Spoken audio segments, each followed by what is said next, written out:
Attention! This makes absolutely no sense. Ladies and gentlemen, this is Zander's Facts. Hello, everybody. What is going on? Welcome into the latest edition of the Zander's Facts podcast. I am, of course, the aforementioned Zander. It is episode 108 of the podcast here on Thursday, June 8th, 2023. Thank you all so much for listening. And listen, I know we usually do our podcasts on Wednesdays, but we're doing it on Thursday this week for a very big reason, which I had no idea was going to happen. But we're talking about soccer this week. And if you don't know, you haven't learned, you may be living under a rock. If you say so. Wednesday, Lionel Messi, the GOAT, one of the greatest soccer players in the history of the world, the greatest active player, announced, ladies and gentlemen, he is leaving PSG in Paris to play for Inter Miami in Miami, Florida, in MLS, in the United States. Not just a major day for soccer worldwide, but definitely in the United States. And we've got that to talk about. We've got so much more to talk about with our Zander's Facts soccer analyst, Emma Adams, who graciously joined the podcast this week to talk about all the stuff that's going on in soccer. We're going to get to all of that in just a second. But before we do, just wanted to remind you all that if you like the Zander's Facts podcast, if you think you're going to like all the facts on this week's edition, remember to follow this podcast, download this episode 108, rate and review the podcast, and check us out on all the socials. You got Twitter, Facebook, Instagram, TikTok. I'm on all those at Zander's Facts. That is Zander with a Z. And most importantly, remember to tell all your friends. We like to call it around here, spread the facts. Zander's Facts Podcast. Tell all your friends about the podcast, about the newsletter, Zander's Weekend Facts. It is a recap of the week's top headlines. It comes out every Sunday morning. It's free to sign up. Do so in the link in this episode's description. And check out the Zander's Facts link tree because it has all the Zander's Facts links that you need for the podcast, for the newsletter, for all the facts. Zander's Facts link tree, which is also linked in this episode's description. We got a lot of facts this week. Well over an hour's worth of facts to share with y'all regarding soccer. We talked about the end of the Premier League season. The UEFA Champions League final is on Saturday. We previewed that, gave you our fact-filled predictions. We talked about all the transfer news, including Messi, but there's also other players. And of course, we talked about the United States men's national team because they're in action next week. Talked about the transfer news that's going on with our U.S. players. That's a lot of facts. We had a lot of stuff to talk about on this week's podcast, so let's just get straight to it. We are talking soccer here at the end of the European club season with our Zander's Facts soccer analyst, Emma Adams, as the Zander's Facts podcast continues.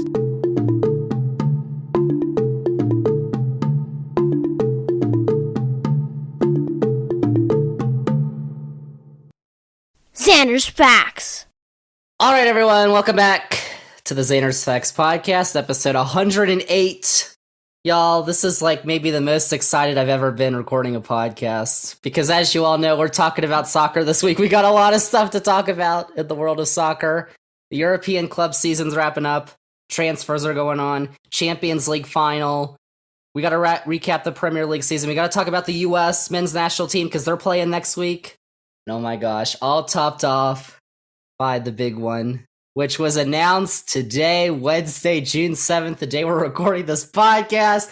Lionel Messi is going to Miami. He's not going to Saudi Arabia or Spain or Liverpool. Right, Emma Adams, he's going to MLS.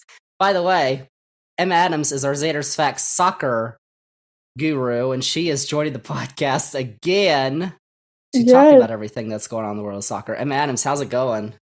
Good. Thank you for having me. I'm excited to be back and get into it. Who isn't excited? You know what? Today, right now, I think, this past year and these next few years, Emma Adams, I believe it is a great time to be a soccer fan in America. Wouldn't you agree? I think Ronaldo and Saudi Arabia would say otherwise. What do you... That doesn't make any sense. What are you talking about? Did you not read his comment the other day? He said, in the next 5 years, the Saudi Arabia League will be the best, will be like up there with all the leagues, and everyone's going to Saudi Arabia. Only Messi's coming to the MLS. Messi, the biggest name in the world. Ronaldo and Benzema are both. Benzema is old. They're all Ronaldo is old. old. They're all old. He can't do anything. We're going to talk about the Saudi Arabian League because it's a joke. Who wants to live in Saudi Arabia? You know what? You couldn't drive there, so why don't you quit talking? Okay. Whoops. You know what? It is a great time to be a soccer fan in America. Messi's coming. World Cup in 3 years. Copa America next year. The U.S. men's national team is the best it's ever been. Listen, y'all. We got a lot of stuff to talk about in the world of soccer. We've got Premier League seasons wrapping up, as I said. Champions League finals this Saturday. We got to preview the Champions League final. We got to talk about all the transfer stuff, including Messi, some other names, and all the U.S. stuff that's going on too. And we have the Women's World Cup, which is later this summer. U.S. are going to get their 5th star, if you can believe it. I mean, it's already a known fact, but, you know. Gosh, facts. Why don't we just get started, though, because we got some big stuff to talk about. But let's just get started by talking about Emma Adams' favorite league, the Premier League, whose season wrapped up a week and a half ago. Manchester City, as predicted, by the way, by both of us, last year in July on this podcast, Manchester City won their 7th Premier League championship, 9th in the top division in England with 89 points. But let me tell you something, Em Adams, it was not a certainty that they were going to win this year, because Arsenal were leading the league for 248 days, which is like 93% of the season. And then, you know what? Arteta. They fumbled. No. It was bad. What happened? I mean, they were doing so well. And then, you know. I think it's the pressure that got to them. They can't, when you have someone like City on your back and you're a club that hasn't normally been this good in the past while, Arsenal have, they normally finish like, anytime I thought of Arsenal, they normally finish 5th. Like, they were consistently, like, good, but not good enough, you know? So, but this year, they played great, but I think they just got tired, and when it came down to it, when you put them up against Manchester City, you're not gonna win. Not many people are, so. Actually, like, in the game they played against Manchester City, that was like, it was a couple months ago, but everybody was like, this is the title decider. And you really don't get those in the Premier League because they don't have playoffs. Mm-mm.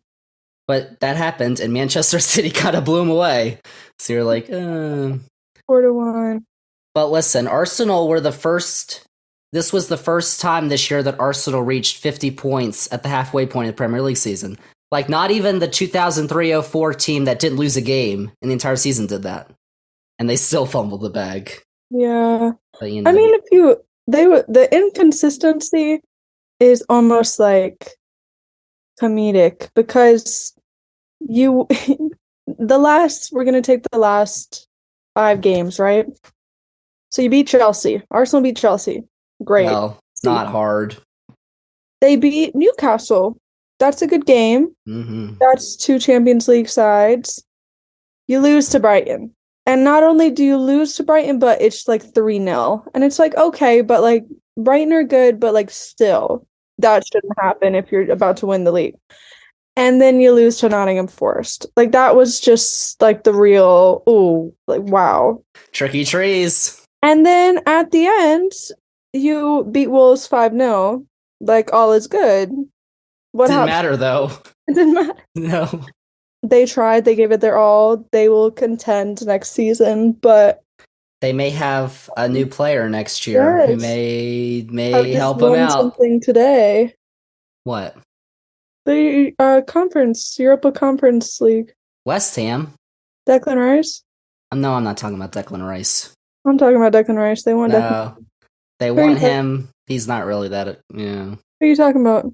We'll talk about him in a little bit on this podcast when we talk about U.S. men's national team. But Arsenal kind of fumbled the bag. City, of course, were like, all right, thank you very much. And they won the league. They also won the FA Cup last Saturday against Manchester United. They scored in the first 13 seconds of the game. Whoa. And so they've done the double. But, as we're going to talk about in a bit, they can do the treble. If they win in Saturday's Champions League final, which we're going to preview in a second. But we've also, in the Premier League, there's 4 Champions League spots for next year. Manchester United and Newcastle also clinched Champions League spots. I don't know if y'all remember, but beginning of the season, I did my top 20 Premier League clubs, which have changed considerably. Newcastle was 20th because of the oil money. Money is money. At the end of the day, they use that money. So, well, I feel like we've realized that just throwing money at the problem, like Chelsea's done, isn't going to really help you. Like, no. They're actually really good. Yeah. And so they're going to the Champions League next year. But one team that didn't make the Champions League is Emma Adams' favorite, Liverpool. They clinched Europa League, though. I mean, there's another team that didn't clinch anything. That is a team that you like. Who? Chelsea. I don't like Chelsea. No way. No. I don't. I hate them with a passion, actually. Well, I think considering that Liverpool were mid-table halfway through the season, clinching anything, even like being Champions League debate, like being in the mix was good for how the season was shaking up. But obviously, everyone was disappointed. It was inconsistent, like Arsenal. It was just back and forth. And next season, there'll be a lot to build on. Well, you say like Arsenal, but Arsenal finished a lot higher. But if you look about like the points in the second half of the season, Arsenal were great, and then they dropped a bunch. Like for us, it was like we were bad, and then we went. It was 8 games undefeated at the end, like a little run. But like, there's a difference. You know, it was just inconsistent in play. But why were they so bad to start the season? They lost to Leeds, bud. At home. Everyone, I don't know if it was a mix of tired and pressure, but I mean, it was at the end of the day, it's defense. Like it was the only. Like Alisson deserves everything of the year. He's like everything of the year is him. Like he's the only reason we did okay. But it wasn't the midfield and the defense really. The people like Trent, Virgil. Others? Virgil slept midway through the season. He was a little tired, but well, he had the World Cup, decided to take it all out against the US in that round of 16, but honestly, whatever. Virg took it all out when he knocked that Argentina guy over in the World Cup. That was funny. That made me like him so much. But I just think, I don't know, we've got a lot of work to do. But obviously, we finished on more of an upward slope, so. No. Okay. Jurgen might leave, but okay. Jurgen's not going to leave. He might come over across the pond. So then you've got the other team that made the Europa League, or actually, there's 3 teams that made Europa League. Brighton. You say Brighton was, they lost 3-0, but Brighton did really well this year. They made Europa League. They got 6th. They were a surprise. They have great players. Looking at some of their like attacking forces, I don't know. Watching them play is really fun. McAllister. Welcome home. Just shut up. We'll talk about him. Then you've got West Ham, who finished 14th. But they're going to the Europa League because on Wednesday, which, we had to record this podcast after the Conference League final, of course, we had to talk about it. But West Ham beat Fiorentina. They scored in the 90th minute to win the Conference League title, so they're going to Europa League, even though they finished 14th in the Premier League this year. So you got 3 teams going to Europa League from England. And then there's Aston Villa. Aston Villa finished 7th. Remember Aston Villa had Stevie G as their manager. And they fired him. There was rumor he would go to Leeds, but I don't know. Or Leicester. Well, that's the championship, so. But they fired him, and they got so much better. They're playing in Europe next year. And then you've got 8th place, Tottenham, Spurs. I know you feel really bad about them. Nope. And the thing is, like, I can't even be hopeful about this one because they're just going to get worse next season. Like, they're gonna lose Harry Kane, gone. Really? They're gonna lose people, and I don't see any hope. Their team was around Kane, and without him, I feel like they could barely win with him, and now it's like. Well, they have a new manager. They fired whoever no one knows who he is. Oh, the Celtic manager, though. Yes. Who? So then let's go down to 12th. Bud, that was the team you think I like for some reason.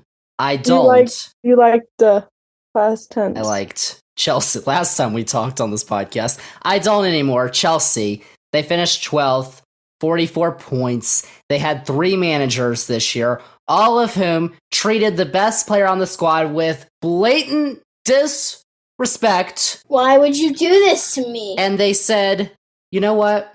Let's bring in this boy from a war-torn country, Ukraine, Mikhailo Mudryk. And you know what? He turned out to be, for what was it, $100 million? Awful. Garbage. Straight garbage. Arsenal were trying to get him, and Todd Bowley said, oh, well, you know what? Arsenal are bidding like 40 million, whatever. 100 million! And you know what? Arsenal were like, thank goodness you did that, bro. Because this man, who was known as Butterfly Boy on this podcast, was terrible. He was trash. Not just on the field, but off the field. He left his country while they're fighting Russia to go to England and start shouting the N-word in convertibles and taking videos of people's butt cracks in gyms and getting called out by the GOAT, Joey Swoll. So you know what?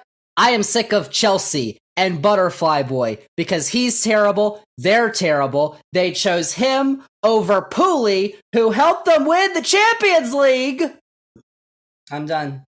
That's it. Me and Chelsea are no longer a thing. I'm sorry. Wow, look at this. So, sorry to tell you. The last time Chelsea finished in the bottom half of the league was 95-96. And you know what? They had Thomas Tuchel. They fired him. Deservedly so, by the way. Everybody's like, they should never have fired Thomas Tuchel. They lost to Dynamo Zagreb in Croatia. You ever heard of that team? No one's ever heard of that team. Well, you may have, but no one else has ever heard of that team. They lost to them. They were not playing well. They lost 3-0 to Leeds. Medford Messi had a no-look goal. Medford Messi, Brendan Aaronson said they had to get rid of him. They hired Graham Potter. And Graham Potter, as we know, is a good coach because he coached Brighton. Now, obviously, what De Zerbi did with Brighton was better than what Potter did with Brighton this year. But we know he's a really good coach. And he floundered. Then they bring in Super Frank Lampard back. Super Frank Lampard. Who they fired to get Thomas Tuchel. And then they won the Champions League. But he got fired from Everton because he was terrible. And then they do worse, I think. Like, they did even worse with him as interim manager. It's not a manager problem. Thomas Tuchel's a really good manager. Graham Potter's a really good manager. I don't know about Super Frank. Super Frank managed not to do the James Bond, the 007. You know what? Yeah, they got that draw. Let me tell you. Didn't lose his first 7 games. Almost lost his first 7 games. But you know what?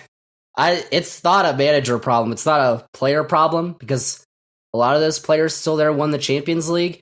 It's an organization problem. I love Todd Bowley, because he went to William and Mary here in my great Commonwealth of Virginia. He's an American. But you know what? He has done a god-awful job at Chelsea. I mean, holy cow. He said he stepped back from the club, not, running things. Thankfully. But they need some work. Their new manager, Mauricio Pochettino, who got Spurs to the Champions League final, by the way. When did he leave Spurs? Well, he got fired because he was not doing well. Yeah, that was the point I was going to make there. Then he went to PSG. PSG, it's a rule, by the way. They cannot keep a manager for more than 2 seasons. That's a rule at PSG. They just got rid of their manager after a year. Thomas Tuchel was gone after a year. Pochettino was gone after like a year or two. I don't. They like to keep it fresh. That Qatar money, let me tell you. Or I don't know, some oil money. I don't know. But Pochettino's not really, unless they change the organization, it's not really going to help them because you know what? They're going to lose Mason Mount. They're going to lose Pooley. I don't know. Okay. N'Golo Kante. They're going to lose him. Kante may be their best player, except he just gets injured. Reece James can't stay healthy. All these players, like, let me tell you. Don't they want a new goalie, too? Yeah, they have Kepa. They have Mendy. They don't like either of them, even though they paid a lot of money to get them. I know. Matt Turner actually is available if you want him, so he's back up for Arsenal. Huh. They're just terrible. And you know what? I'm done with them. Officially done with Chelsea. Never again. Because Pulisic is leaving. Thank goodness he's going to leave. Where's he going to go?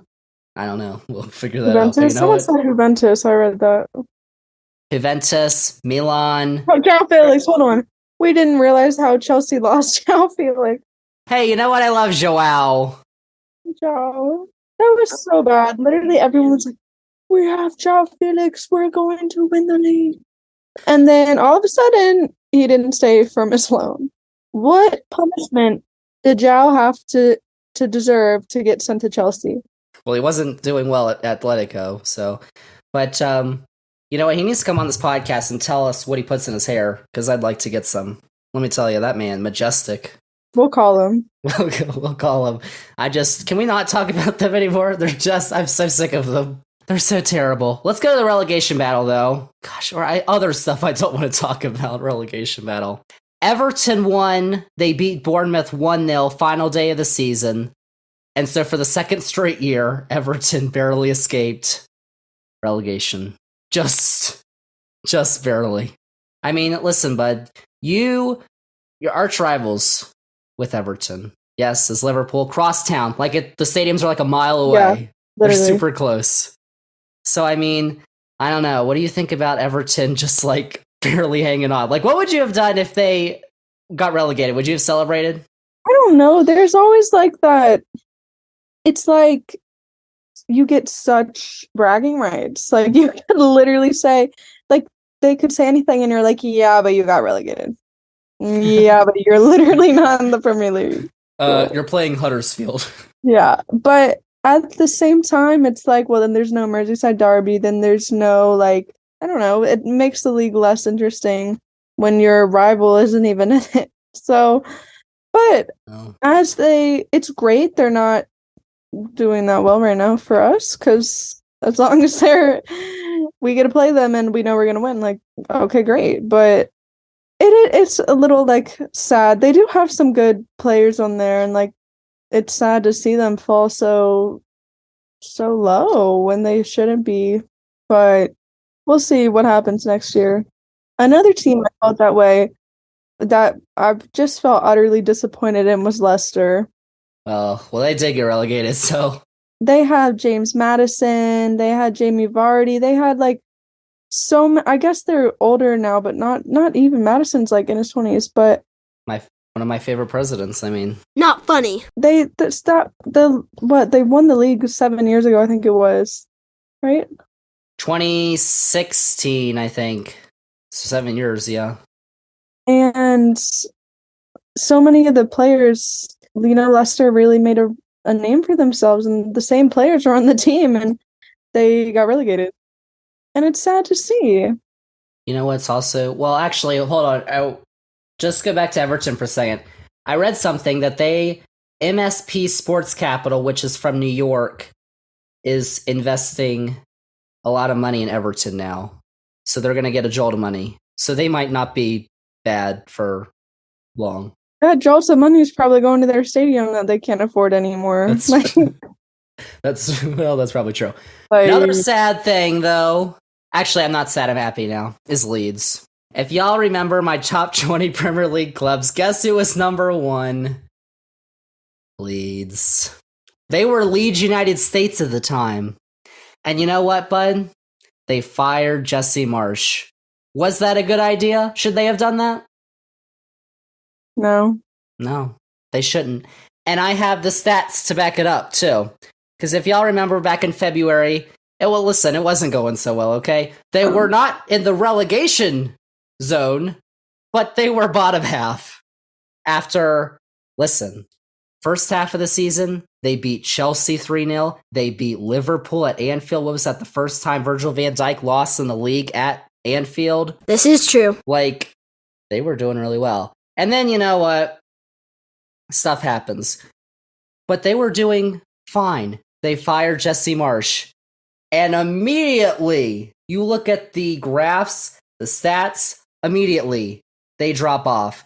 Because we know their defense was championship level. Barely. The worst the Premier League saw at the end of the season.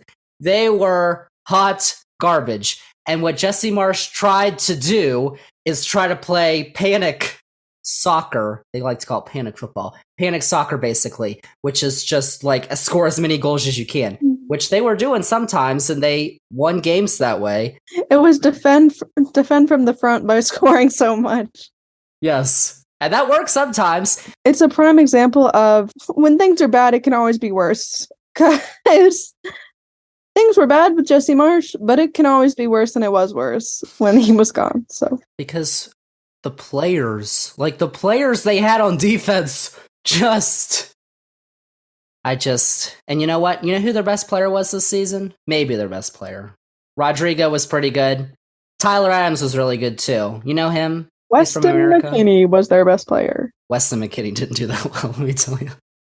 No, they kind of missed out. Their transfers didn't hit good either, so that's kind of what did him in. They didn't really focus on defense, which they kind of should have. Tyler Adams was their best player, though. He was 4th in the Premier League in tackles, and he played 24 games. He missed 14 games. He was still 4th in the Premier League. And you know what? He's not staying at Leeds. He's gonna go back to the Premier League. Yeah, 100%. And so he got injured like a little bit after Jesse Marsch got fired, and that was it for Leeds. I mean, they were just even Medford Messi couldn't save him. Medford Messi, listen, he might have to stay in the championship. I mean, he's a scrawny thing. He needs to hit the gym. A scrawny thing. I love Medford Messi though, and you know what? Medford Messi Jr. Medford Messi the second. His brother Paxton plays for Frankfurt. Good to know. They fire Marsch in February. They hire Javi Gracia I don't know if his name is Gracia or Gracia. I just don't understand if the English were pronouncing his name wrong, like they pronounce Martinez, which is not how you pronounce Martinez. So I'm not sure what his last name is. They don't do well. They have to fire him. They bring in, everybody's like, oh my gosh, they're not getting relegated now. Big Sam. Because you know what? Big Sam always saves clubs from relegation. Except for the last time. Before. Because they got relegated. And then they get relegated again. Because they didn't realize Jesse Marsch was like trying to put a cover on that defense of like, they're bad, bro. And he knew it. And he was trying to, not expose them as much. And then the other two managers come in and it's just like, oh my gosh, they're terrible. The managers for the relegation battle teams were kind of stacked. Like you had Sam Allardyce, Everton had Dean Smith, also good. Then Leicester, who was Leicester and Southampton? Southampton didn't really matter. I mean, come on. No. Southampton were the other team that got relegated. They kind of weren't really in it. No, Dean Smith is Leicester's. Who's Everton's then? It's some guy who did a really good job. Sean Dyche. Sean Dyche, that's who, yeah. He did a pretty good job. Sean Dyche and Allardyce. They're all good. Yeah, but Jesse Marsch is better than them all. And you know what? The stats. Jesse Marsch was manager for 20 games. Leeds played another 18 without him. They had 34 goals against them when Marsch was manager. That's not very good. They had 44 without him. That's terrible. Expected goals per game. Under Marsch, 1.4. Without him, 1.1. Expected points in the league. The league rank with Marsch, 12th in the league, which is, not that great. But without him, 17th. Points per game. Under Marsch, 0.9, which is not that great. Without him, 0.72. Points versus the big 6 clubs with Marsh, 6. Without him, 1. That's a lot of numbers. Like last year, you remember last year, everybody, all the Leeds fans were like, how could they fire Marcelo Bielsa? He's a club legend. They were going to get relegated. Jesse Marsh saved them from relegation last year. They had no points against the big 6 clubs last year. In the first half of the season this year they had 6. Yeah. That's what really ticks me off about English soccer. They do not hold on to their managers. They have to make these irrational decisions. Could you imagine in the NBA, like it happened for like the first time this year, a team fired their coach and they immediately hired a new one? That doesn't happen in American sports, like ever. And in European soccer, it happens all the time. I mean, look at Chelsea. They're on like their 3rd manager of the season. Well, Pochettino technically is their 4th, but Yeah. oh, listen, I just can't. Leeds, they sabotaged Adams. They made him get injured in practice. I know it deep down in my heart. Know it? They fired Marsh. They're no longer Leeds United. Their fans have been horrible to us Americans. So you know what? Good riddance. I'm sick of you, Leeds United. Number 20 on my now favorite Premier League clubs. Sorry. That's blasphemous. So so the teams are relegated. The teams that got promoted, though, as we wrap up our Premier League talk, which has gone on way too long, Burnley, who are managed by Vincent Kompany, Man City legend, Sheffield, and Luton. Luton Town, bud, let me tell y'all. So, little thing, last year's promotion playoff, which features the 3 through 6 teams in the championship, the EFL championship, the second tier of soccer in England, who tried to get up. So in the final last year, Nottingham Forest took down Huddersfield Town to advance to the Premier League.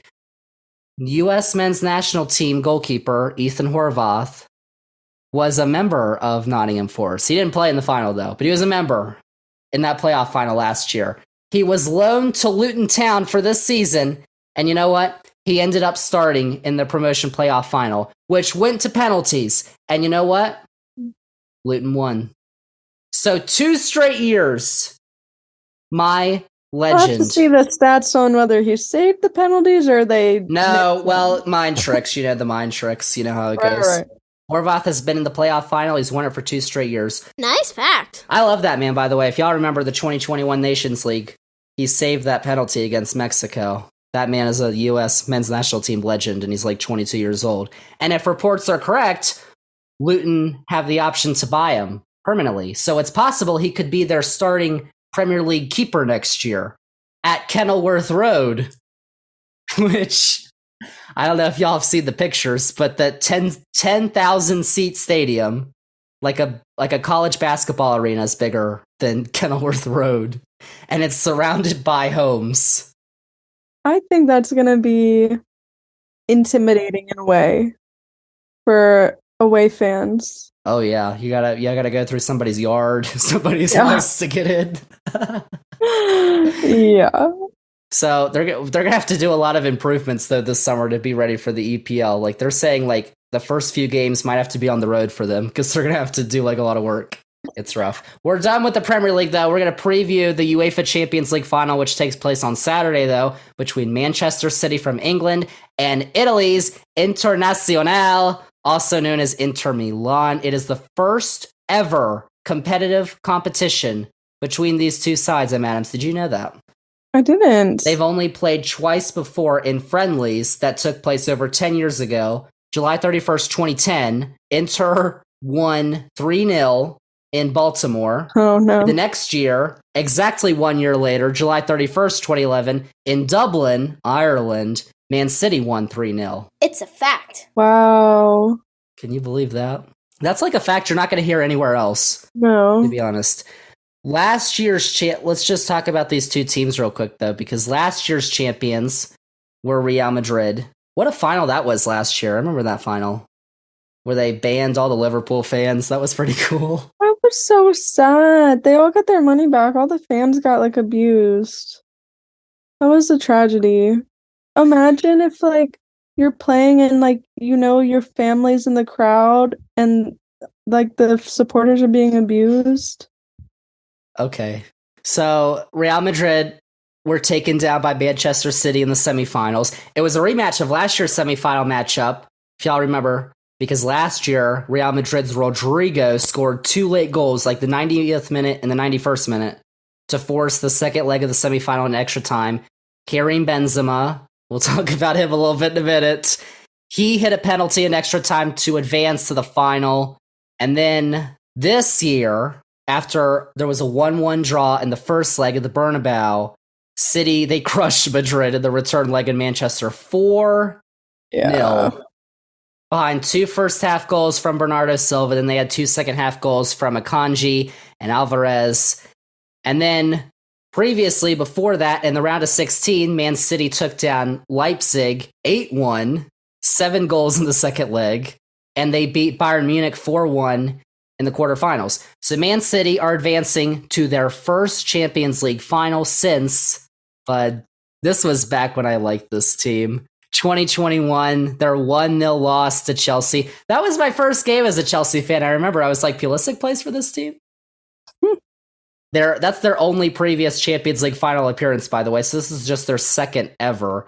The Citizens is their name, are one of 20 clubs who have been to a Champions League final but haven't won it.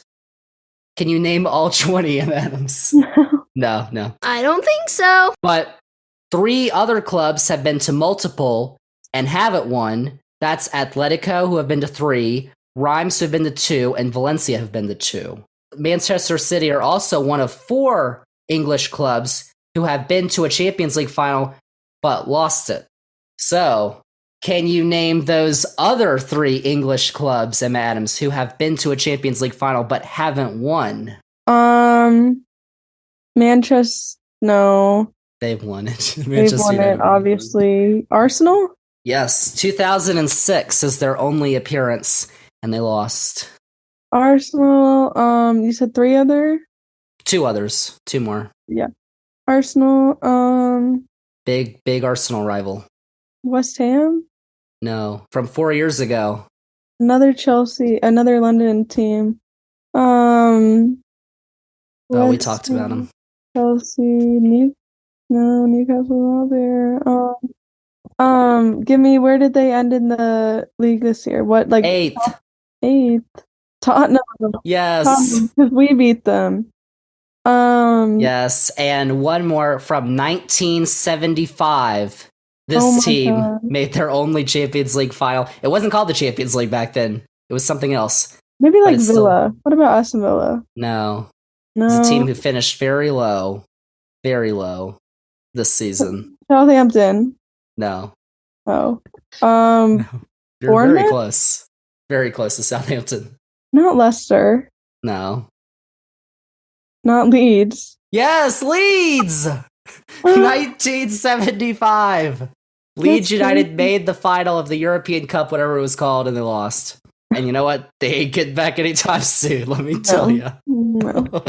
Oh, that was rough. These are facts. And then we've got Inter Milan, who become the first club from Serie A to appear in the UEFA Champions League final since Juventus fell to Real Madrid in 2017. So it's been 6 years. The last Inter team, by the way, I got another question for you, Adams. Do you know the last Italian team besides Inter to win the Champions League? And it's not Juventus? It's not Juventus. Oh, you'll remember this one well, let me tell you. AC Milan. It's AC Milan. 2007, they beat Liverpool in the Champions League final. Jamie Carragher was probably playing for them. But in 2000, the year 5, right? We beat them in Istanbul. No one remembers. I was like, 2007, everyone remembers. The big one, yeah. But Inter actually won. They were the last club to win the Champions League for Italian clubs because they beat Bayern Munich. That was back in 2010, though. So it's been 13 years since an Italian club. And by the way, Serie A was the only league to have teams in all 3 European Cup finals. Champions League, Inter. Europa League, Roma. Conference League, Fiorentina. Wow, that's impressive. How about that? Serie A back on top? As someone who was just in Italy yesterday, Oh, for Christ's sake. the whole atmosphere, everyone is so excited. Like everyone is watching soccer. Jerseys. People are wearing jerseys literally everywhere. Is that not normal? It was just like more like hyper. Like we would talk to everyone and they were like, "Oh my gosh, like we're big Inter fans. Like we're so excited for the final." We met someone who's going to Istanbul for the Champions League final. Wow. Like it was crazy. He was like showing us all. He went to the semi against AC Milan, and he was showing us all the videos and like was like, "Look, like this is like they're bit like the Red Devils because when they played like home and away, it's the same stadium, but one's like it was The really San Siro. cool. Yeah, That's pretty cool, bud. but very fun atmosphere. How about that? But as I was just about to say, it just so happens that the two Milan clubs who share the San Siro met up in the semifinals for the first Champions League Milan derby. Do you know what it's called in Italian? No, The Derby della Mozzanina. what? Probably said that wrong. Yeah, probably. First Champions League Milan derby since the 2005 quarterfinals. But if you watched it, it was pretty clear from like kickoff who was the better team. And even Raphael Leao. was They didn't play not in one the of them. first. He wasn't in the first leg, so everyone Yeah. was like, "Second leg, he's coming back. We're gonna win." No, it was very clear. It was a one-sided game. 3-0 on aggregate. So Inter advanced to their 6th final overall. So you've got Manchester City and Inter Milan. And for Manchester City, you've got, of course, their manager, Josep Guardiola, Pep Guardiola. I got confused. Like, when I watched the Champions League before and they showed him and they showed his name, Josep Guardiola, I was like, who is Joseph? Yeah. But that's his real name. I didn't know that. It's Pep. Pep Guardiola he's looking to win his final major trophy at Manchester City. He's won everything else except for the Champions League. He's previously won the Champions League, though, with Barcelona in 2009 and 2011. Then you've got Inter Milan's manager, Simone Inzaghi, who has never been to the UEFA Champions League final as a player or a manager. He managed Lazio in Italy from April 2016 until summer 2021, which is when he went to Inter. So it's his first time ever at the Champions League final. But when you talk about the two teams, of course, you got Manchester City. No surprise who was at the top of the scoring sheet. That would be Erling, who netted 36 goals during Premier League play this season, which is the most goals in a season in the history of the Premier League. This is true. You know, whatever. You know? Harry Kane scored in 26 matches this year, which is tied for the record with Andy Cole from Newcastle back in 1993-94. And that's like Tottenham even had a bad season and Harry Kane still breaking records. And then Phil Foden was second. He had 11 goals. You don't like Phil? No. He plays for your country. I don't know, not a fan. He's had his same haircut for I know. all his life. Terrible haircut. And then Julian Alvarez netted 9. That's for Premier League. For the Champions League, Haaland had 12 goals. And then Alvarez and Bernardo Silva and Riyad Mahrez all had 3 each. That's just insane, though. Like, you don't play that many Champions League games, and he had 12 goals. He's a whole different human. And then for Serie A, Inter were led by the World Cup winner, Lautaro Martinez. He had 21 goals. Lukaku, who we don't like on this podcast, had 10. Why? Because he used to play for Chelsea? Yeah, and he was terrible, and he would just stand there, give me the ball, and then he'd turn around, shoot it in front of 12 people. He is rumored to be dating Megan Thee Stallion, though. So Oh, God. you heard it here, Emma's Facts. That's depressing. And then Edin Dzeko had 9. Dzeko actually led Inter with 4 goals in the Champions League, and Martinez, Lukaku, and Nicolo Barella all had 3. So, Bud, we took all that stuff put aside. Both these teams have already clinched Champions League play for next season. Man City already finished atop of the Premier League.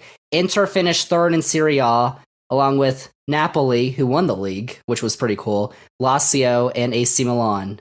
So, but it's time to make our predictions. we've got, well, I think I know where you're going with this. But Man City on DraftKings are minus 475 odds. Inter are plus 330, which means, if you don't know, City are very heavy favorites to win.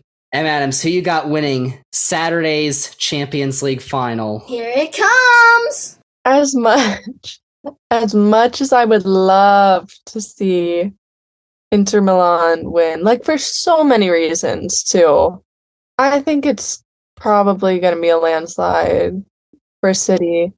And that's not trying to sell Inter Milan short either, because they're a great team and they've made it far in their own league, and this season, like, it's a big accomplishment. But at the end of the day, like, if you put anyone against this Manchester City team, it's gonna be heavily favored towards City. Like, it's nothing personal. If it was every team, I would say City. The only team I would question is Real Madrid, and they beat them. So yeah. I think I'm gonna agree with you. I think I'll take. Listen, it'd be awesome if Inter won. Like, that'd be one of the biggest upsets in a while. But I think Erling Haaland's probably gonna score. So I'm hoping for a Lukaku masterclass. Oh gosh, no. La Caca. No, thank you. So, if you want to watch the final, it is this Saturday, 3:00 p.m. Eastern in Istanbul on CBS, Paramount Plus, and Univision. But the pregame show starts at 1:30, and I will be tuning in for the pregame show, let me tell you. Another reason for everyone to want Inter Milan to win is because, I found this out from Men in Blazers. Men in Blazers, please let us on your show or partner with us. Don't beg. Please partner with us. Quit whining. Is because some City fan already got a tattoo of the treble. Like, he's already tattooed. 2023 treble champions Manchester City with the 3 trophies on his leg. Oh no. Everyone, please help Inter Milan win, and so all City fans can be embarrassed. Thank you. That's just, I mean, why? Why would you ever do that? I mean, he literally jinxed it for everyone. Why would you get a tattoo before it happened? Or at least keep it quiet so we don't know. Now City are gonna be like, oh, we're under pressure. This man got a tattoo.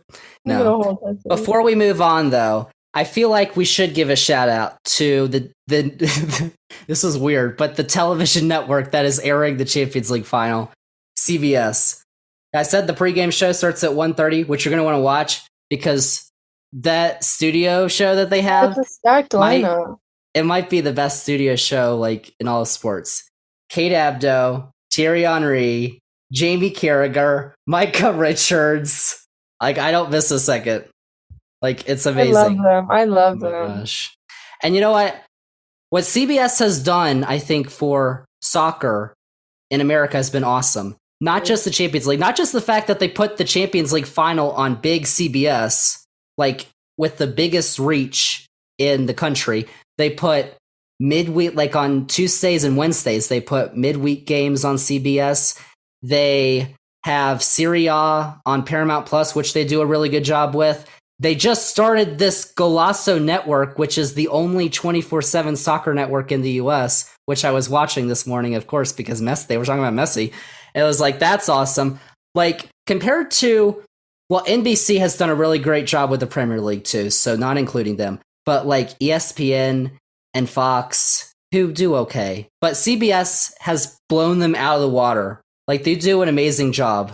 And this has only been the past few years that CBS has even gotten into this. Like, the growth that they've made is incredible. But also, yeah, like you said, NBC, obviously NBC Universal owns Peacock, which has been a big branch of watching the Premier League. And like right now, Peacock and Paramount Plus is like where you watch soccer in the US. So It is, another streaming service. But it is really good, and they've got more soccer we're going to talk about in a little bit. Oh my gosh. Get ready. Moving on, we've got big transfer news to talk about, Adams, because we have to start with the GOAT, the greatest, maybe, of all time. There's others, Pele, Maradona. Alexis McAllister. No. It became official on Wednesday, Emma Adams. Lionel Messi, one of the greatest active player, one of the greatest to ever play the game, is coming to the United States. Not just to chill and hang out, but to join Inter Miami in MLS, as was first reported Tuesday night. Then we had the big-time reporters on Wednesday. Guillaume Balaguer, Fabrizio Romano, here we go. We got the here we go. I mean, that was official. And then Messi did an interview with Sport and Mundo Deportivo in Spain, where he said it himself, I'm coming to Miami. Can you believe it? Emma Adams, I mean, this is huge! America. I mean, guys, everyone needs to be thinking about this, because this man is one of the legends, and he just finished his time at PSG, and he really said, not only am I going to go to the MLS, but I am going to go to the worst team in the MLS, who are currently ranked 50th. Uh-oh. So the money and the deals this man is about to be making is brilliant, because I would do it too for a check. We would all do it for the check. Like, you don't need to be a billionaire to see it's clear. But I mean, well, listen, if he wanted the check, he'd go to Saudi Arabia. He's still making a check. Yes, that's true. So it's crazy. I don't know where Inter Miami is getting. I don't know where any club is getting this money. I don't think I want to know. Well, it's a lot of, Inter Miami may be a club, but there's also MLS, and there's also Adidas, and there's also Apple, and all the league partners. So all that money's not coming from Inter. But listen, there was an offer from Al Hilal in Saudi Arabia, which was reportedly as high as 3 years, $1.6 billion with a B. And he said no.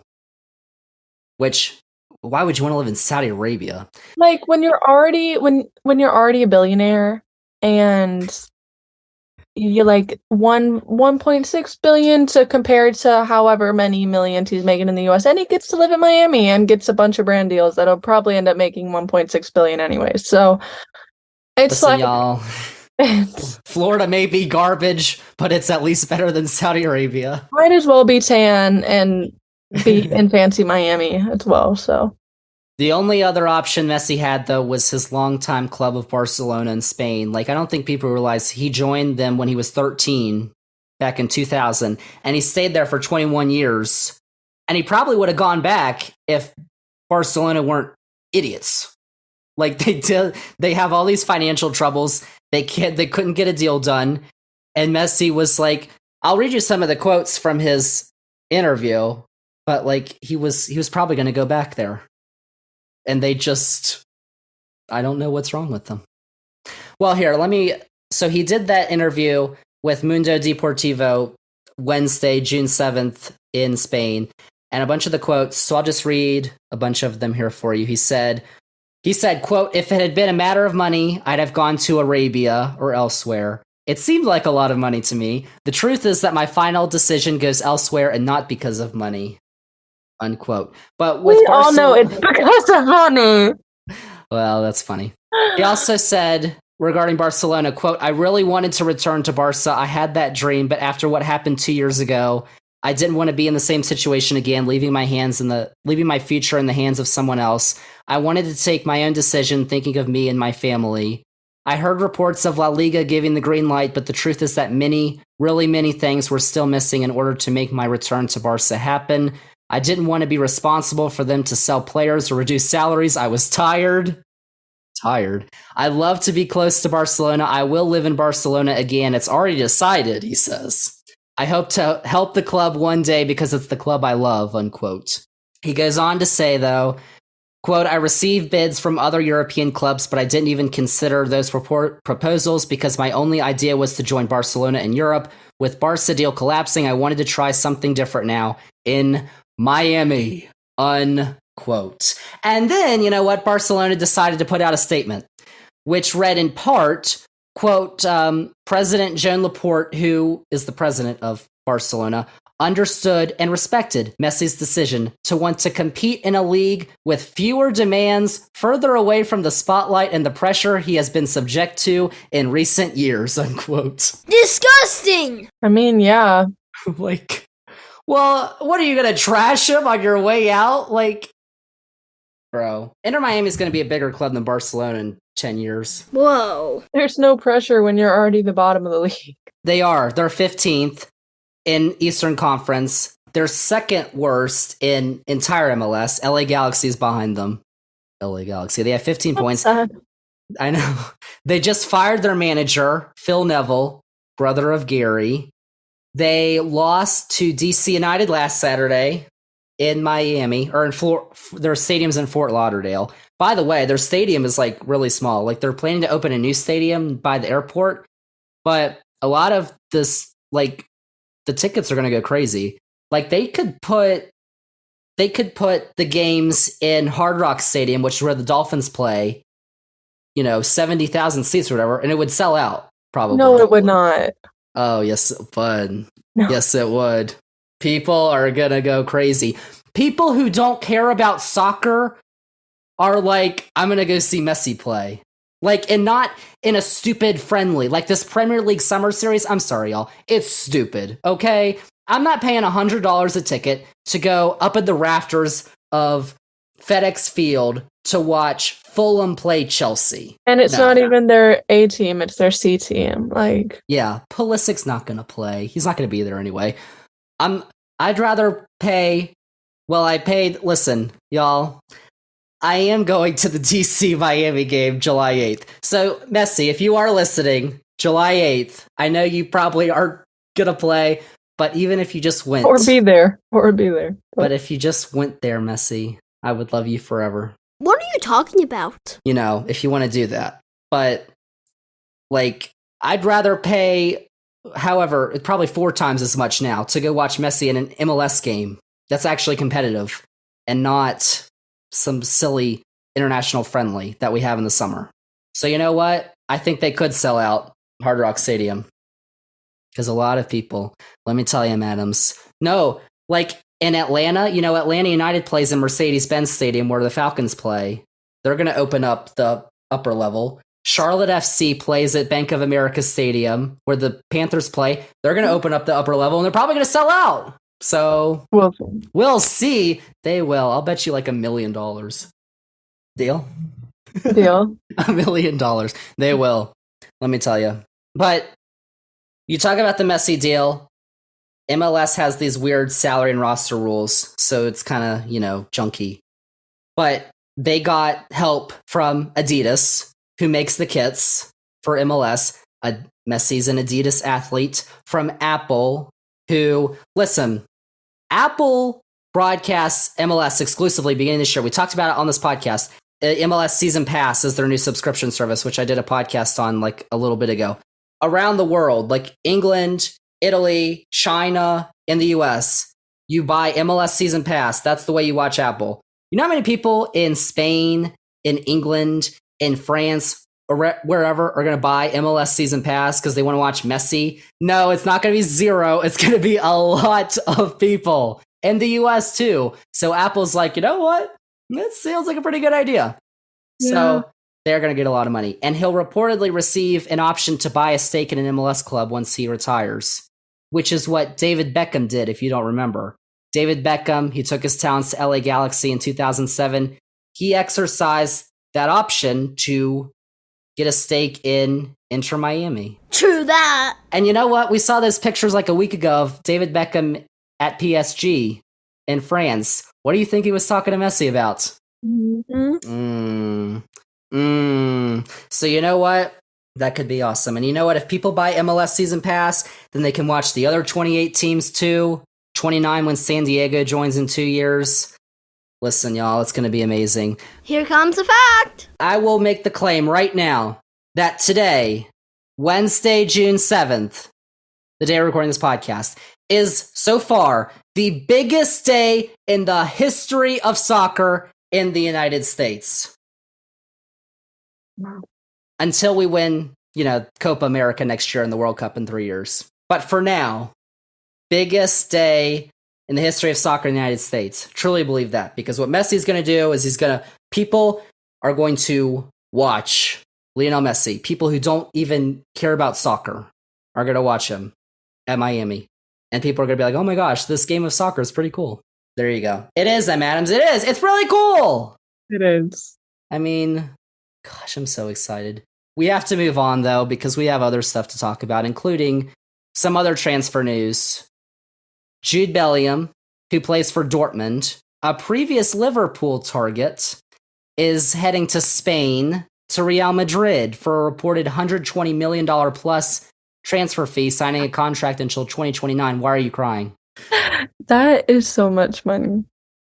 Yes, it's not as much money as Messi's getting, but No, but like that's why what would MLS have caps on their like money, like the salary? salary cap is 4.9 million.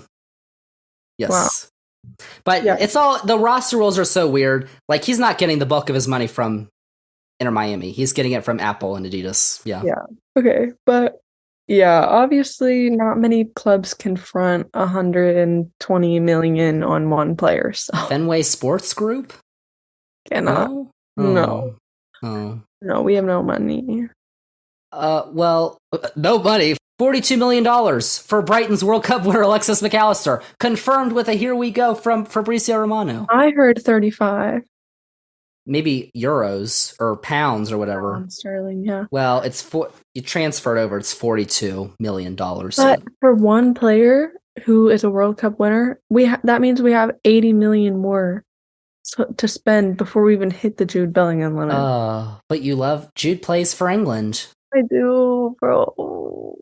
I love him. He's best friends with Trent. Well, why didn't it happen then? I bet Trent was trying to front the transfer himself. He probably said, look, here is 100 million, but they just wouldn't let him. Not the best negotiator, lives with his mom, He does, it's true. Humble beginnings. Humble beginnings. Okay, but you also talk about Madrid. They're also reportedly very invested in another English star who we talked about, Tottenham's Harry Kane. And if Harry Kane isn't available, Kai Havertz is reportedly another option. You know how I love my King Kai. Guaranteed. Oh my gosh. Overrated. King. He scored the goal in the Champions League final! They won because of him! 2 years ago. He's a great man. The King. Oh my gosh. Speaking of Chelsea, N'Golo Kante is leaving England for Saudi Arabia because he's joining Al Ittihad for over $100 million. Real Madrid's 35-year-old Karim Benzema is also joining that club. He's going to earn nearly $200 million per season for the next 2 years. And Ronaldo's, of course, there too. But this, why would you want to live in Saudi Arabia? I mean, gross. Like, gross. Like, this all seems like, remember a decade ago when the Chinese Super League was trying to buy all these old players? That's what it seems like. I mean, it's not going to catch on. Ronaldo, shut up. You don't want to be there, okay? You're just getting paid a lot of money. And there's rumors that Suarez might leave for Inter Miami as well. Suarez, Busquets, like a bunch of Messi's friends. And they fired their manager, as I said. They're trying to get, I believe, Tata Martino, who was the Atlanta United manager when they won MLS Cup in 2017. Also the manager for Mexico back, World Cup, but yeah. They could probably listen, they could still make the playoffs, and because MLS Cup has playoffs, Yeah, like, and football. Can like the top 9 teams make the playoffs in the conference. So Interesting. they could still win the league, bud. I mean, so that's all the transfer stuff. Now, finally, let's go to what we're all excited about. M. Adams is really excited right now. U.S. men's national team. America. Oh my gosh. Our beloved U.S. men's national team. They're back in action next week. The CONCACAF Nations League returns. It's the big one, y'all. The CONCACAF Nations League. Y'all remember 2 years ago? That was basically, well, I think we had you on previously. But 2 years ago, in June 2021, that was like our big introduction to the wonders of the U.S. men's national team on this podcast.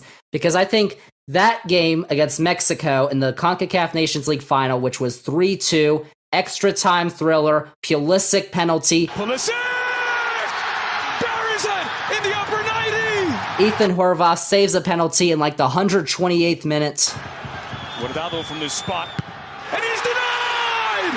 Horvath with the save of his life! That was like what turned me on to soccer. And you know what? It was amazing. And that was where we got our big introduction on this podcast to the U.S. men's national team. This year, though, that was the first ever edition of the CONCACAF Champions League. This year's the second edition, and the U.S. play Mexico in the semifinals. And Panama and Canada also play in the semifinals. Winners of those two matches are going to play in the final. Losers get to challenge themselves in the third place game. So the semifinals are on Thursday, next Thursday, June 15th. Panama, Canada is at 7 Eastern. U.S. Mexico is at 10 Eastern. The final is then going to be played Sunday, June 18th at 8:30 p.m. Eastern. Third place game kicks off before that at 6 o'clock. All those matches are going to be played at Allegiant Stadium in Nevada, which is home of the Raiders in NFL. And all those matches are going to air on Paramount Plus. Another shout out. So, M. Adams, how many goals are the U.S. going to beat Mexico by? 0. What? Did I lie? Yes, they're going to beat Mexico. This is like the worst Mexico team in 30 years. Okay, then I'll go with 2-0. Very good. Oh, 2-0! We love a good 2-0.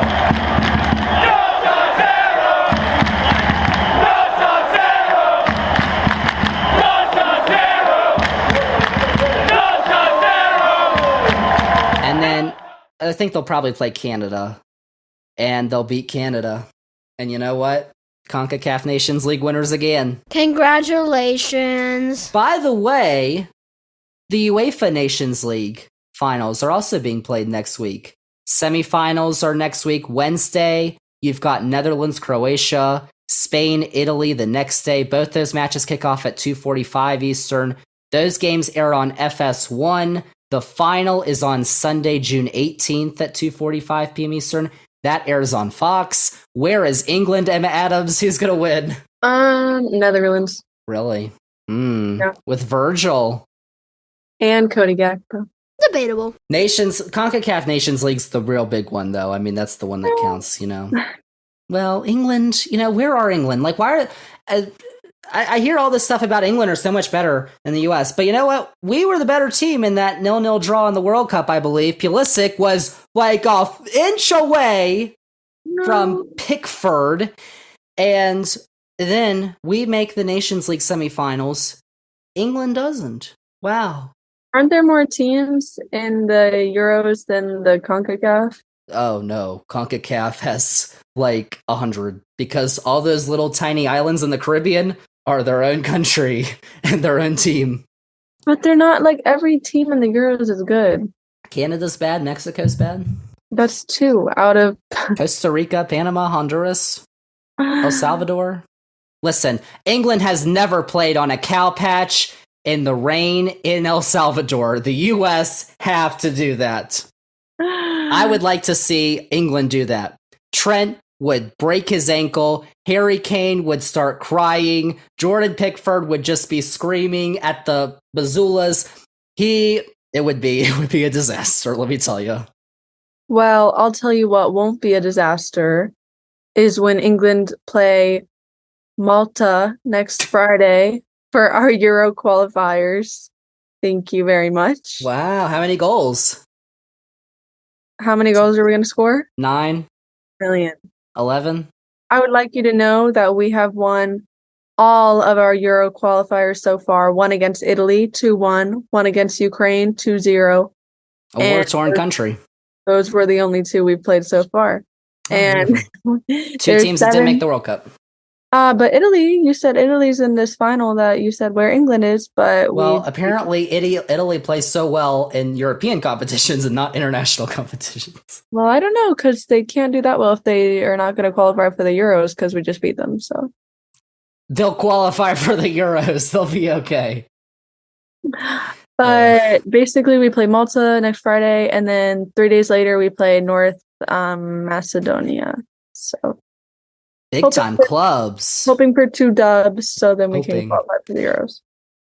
I feel like that would be an utter embarrassment if they weren't 5-0 at least victories, though. So you'll be excited because we play Australia in October. Oh, the Socceroos! I love the Socceroos. I know you do. Let me tell you. But I'm not done with the U.S. men's national team because, listen. I was. Well, I don't care. Nations League, they have got the CONCACAF Gold Cup after the Nations League, which takes place, it begins June 24th. It's played in the U.S., as it always is, because CONCACAF doesn't want to host it anywhere else. I don't think anywhere else could host it in, our region. The final is played on July 16th, though, just before the beginning of the Women's World Cup at SoFi Stadium, which is home of the Rams and the Chargers in Los Angeles. The U.S. is going to face Jamaica, Nicaragua, and a team TBD in the group stage. Nicaragua, let me tell you, Jamaica, tough teams. Qatar is also in the CONCACAF Gold Cup for money.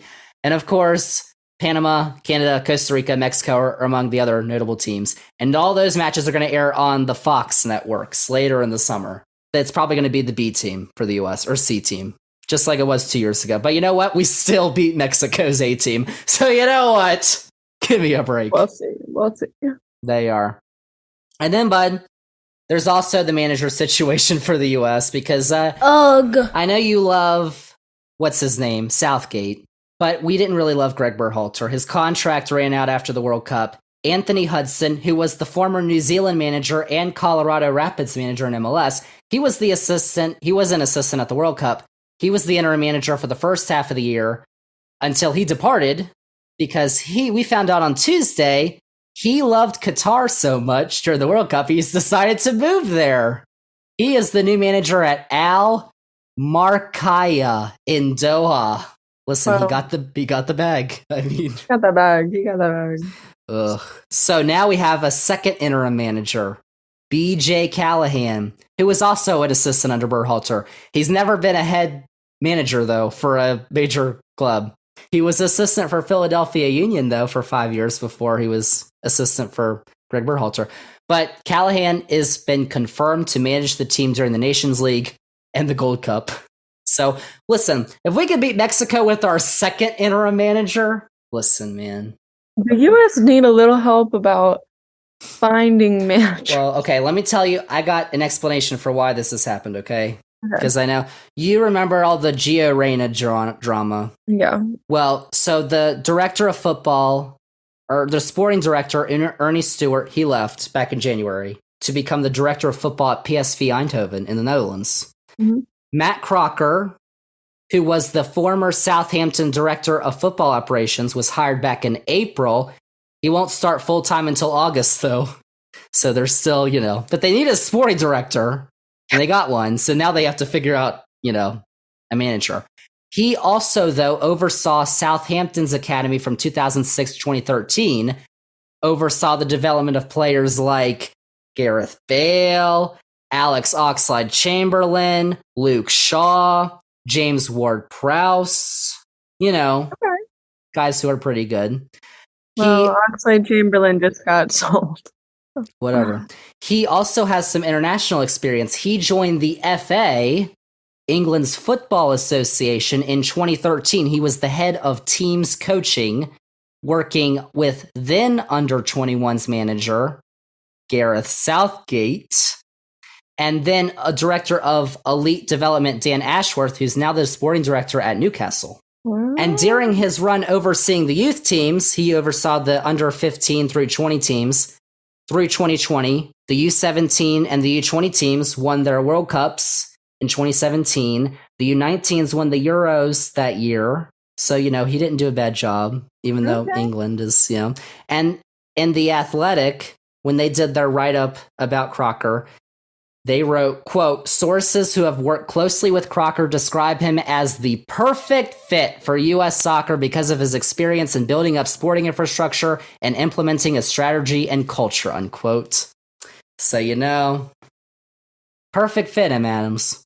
We'll see. They still have to find a manager. It could be Jesse Marsh, Leeds. It could be Jim Curtin, who's the Philadelphia Union manager. It could be Greg Berhalter again. It could still be. Ulisic's okay. Matt Turner was sitting next to him, though. He was like, really? But, there's also Jose Mourinho, who might want to leave Roma. If Pep Guardiola wins the Champions League, what would he have left? In Manchester City? No. Fun. He would have fun left. Come do what Messi did and have fun in America. We got the most talented roster ever, Emma Adams. We have 2 major international tournaments being hosted in the U.S., Copa America and the World Cup, over the next couple years. So Pep, come on. Jose, come on. Wouldn't that be good, I think? Let's do it. Well, Jose Mourinho's too passionate to be a U.S. manager. I love that man, let me tell you. He's funny. If I speak, I get in trouble. If I speak, I do not speak. I prefer really not to speak. If I speak, I am in big trouble. In big trouble. And I don't want to be in big trouble. And then Pep, one of the greatest of all time. I mean, Pep coached Messi! Don't you think they're talking and Messi's like, it's really fun over here.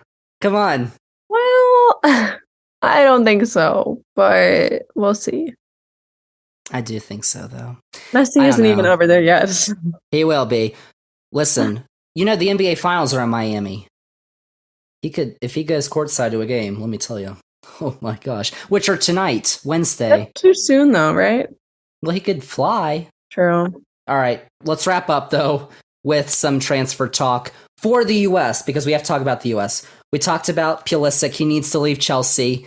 The reports say Premier League or Serie A. So then there was Newcastle, who in the winter were reportedly interested. They're no longer interested, apparently. AC Milan was one of the clubs named by Fabrizio Romano for Pulisic. Juventus, it could be another Premier League club. I don't know. But he's got to leave. He needs to leave Chelsea. That's... Automatically, yes. Yes. It's the truth. Serginho Dest, who was at AC Milan this season on loan from Barcelona, is reportedly linked with Germany's Union Berlin, who are going to play in the Champions League next season. Of course, he's still signed with Barcelona. Man, he could have played with Messi. Maybe we'll go to Miami. Newly minted him. Bud. Have you heard the name of Folarin Balogun? Yes. Really? He is an American, yes? Not an Englishman. He chose America.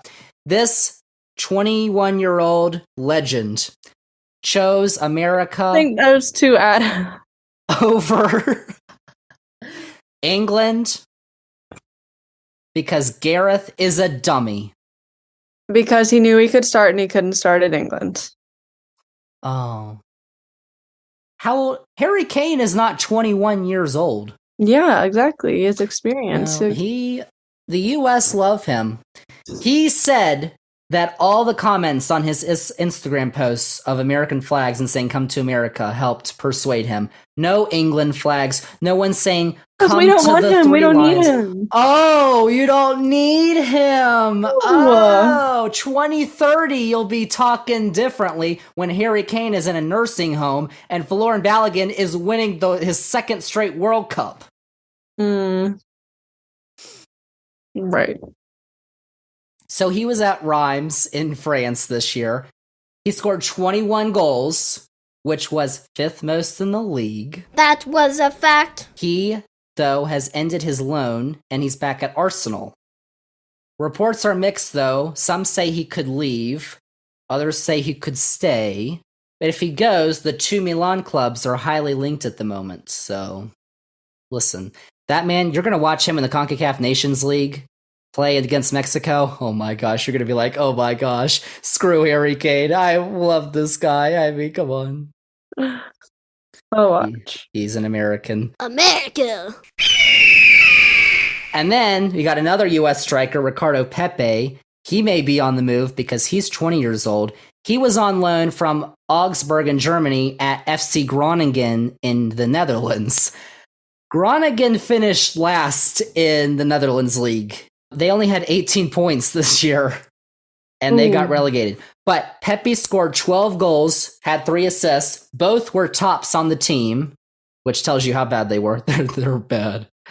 But he's back at Augsburg now, but he impressed some of those clubs. So the top 2 teams this past season, Feyenoord and PSV Eindhoven in the Netherlands, are both reportedly negotiating for his services. Interesting. And Feyenoord are going to be playing Champions League next season because they won the league. PSV are going to have the opportunity to qualify for the Champions League later this summer. How about that? And then you've also got Leeds United States. Are you done? We got the trio, Medford Messi, Brendan Aronson, Tyler Adams, I love, Weston McKennie. I love all of them, to be honest. McKennie, though, was just a loan move from Juventus. That ended, so he's back in Italy.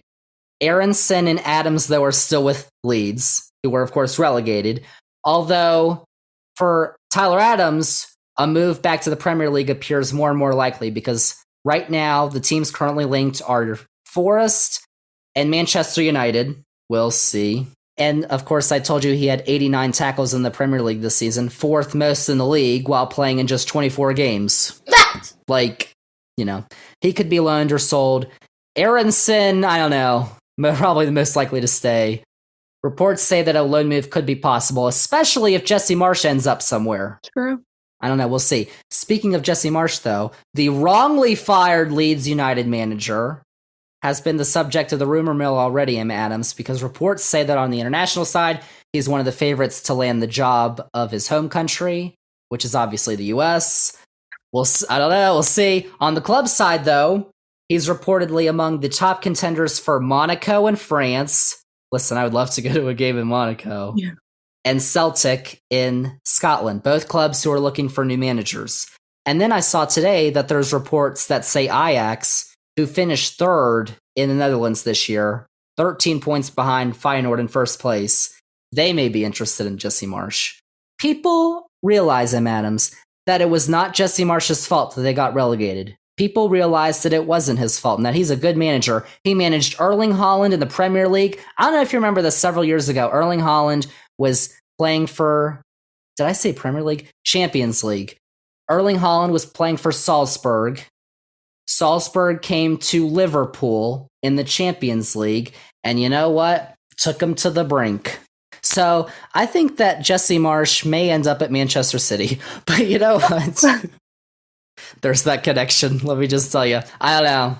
But I don't know if you all follow Zander's Facts on TikTok. Same as Bog. I did make a recent TikTok highlighting the disaster that Leeds United were once Jesse Marsch left. It had all those stats that I had in there that I mentioned earlier, so Go check it out. I'm just saying. Where's he going to go, Adams? I'd love for him to go to Monaco. That'd be really cool. I'd like to live in Monaco. That would be nice. I don't know where he's going to go. Probably to a club, though. I don't see him going international anytime soon. Well, if he's offered the U.S. job, he's not going to say no. And you know what? They may offer it to him, so. Depends how. You never know. You never know. I guess not. So that's basically all I got, bud. We are going to do another podcast next month, right? Yes. Women's World Cup. The Women's World Cup. We had the Men's World Cup back in the winter. U.S., But listen, our Stars and Stripes, our ladies, looking for their record 5th star and a 3rd straight Women's World Cup victory in Australia and New Zealand. They're not going to get it. Listen, bud. Oh, really? No. Who's going to then? England. Really? Don't England have injuries they have to they're They losing do. people? Someone broke their leg. Well, you can't play soccer without 2 legs, so The US, though, in their group play Vietnam, Portugal, and the Netherlands, which is a 2019 finals rematch. And the other top contenders that I found are England, Germany, Sweden, France, Spain, Australia, Canada, and Japan. So, Exactly. But there's one true contender, and it's the team that's won 4 Women's World Cups. England has won how many? 0. Thank you very much for the answer. Oh my gosh, I'm looking at the times. 5:30 a.m., 4:30 a.m., 7 a.m. That's great. So, okay, the U.S. play, I believe, Portugal at 3 a.m. We're streaming that game. Okay. Yes, 3 a.m. Eastern. Seriously? Okay. But their games against Vietnam and Netherlands, I believe, are at 9 p.m., which is, that's not bad. So, but anyway, we're going to talk about that more later, how the women are going to win. The U.S. women. The Women's World Cup begins on July 20th. All the matches through the final on August 20th in English. They're going to air on Fox and FS1. In Spanish, Telemundo, Universo, and Peacock. So, bud, we had a lot of soccer facts. Well over an hour's worth of soccer facts. A little bit. But you know what? They're all important. Too many facts. Any final thoughts? We truly picked a great day. Like, we don't come out with podcasts on Thursday, but we did it on a Wednesday this week. We're recording and it was worth it. And let me tell you, we didn't know Messi was going to do this. Mm-hmm. Wow. A truly momentous day in soccer across the globe, Em Adams. Just your final thoughts. Yeah, I'm excited to see the rest of what the summer holds. In regards to everything, it's a big year coming up for sports and soccer. So much MLS. Listen, Messi, DC United, July 8th, please. Messi, be there. Oh my gosh.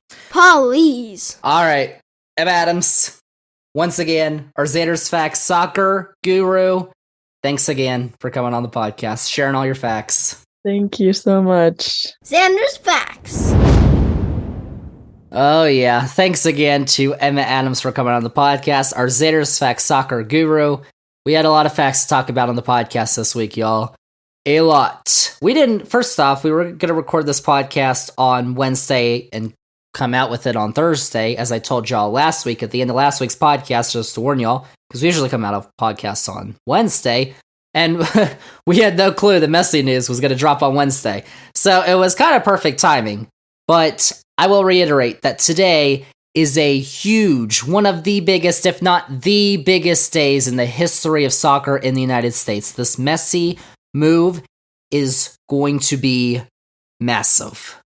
But those are all the facts that I have for y'all on this week's edition of the podcast. Thank you all so much for listening. Remember to follow this podcast, download this episode 108, rate and review the podcast. Then check us out on all the socials. We got Twitter, Facebook, Instagram, and TikTok at Zander's Facts. That is Zander with a Z. And most importantly, remember to tell all your friends. We like to call it Spread the Facts. Zander's Facts Podcast. Tell all your friends about the podcast, about the newsletter, Zander's Weekend Facts, about Zander's Facts on YouTube. All of our new episodes get posted to YouTube, including this one with a nice background. You can watch it so nice. Subscribe and check out the Zander's Facts link tree.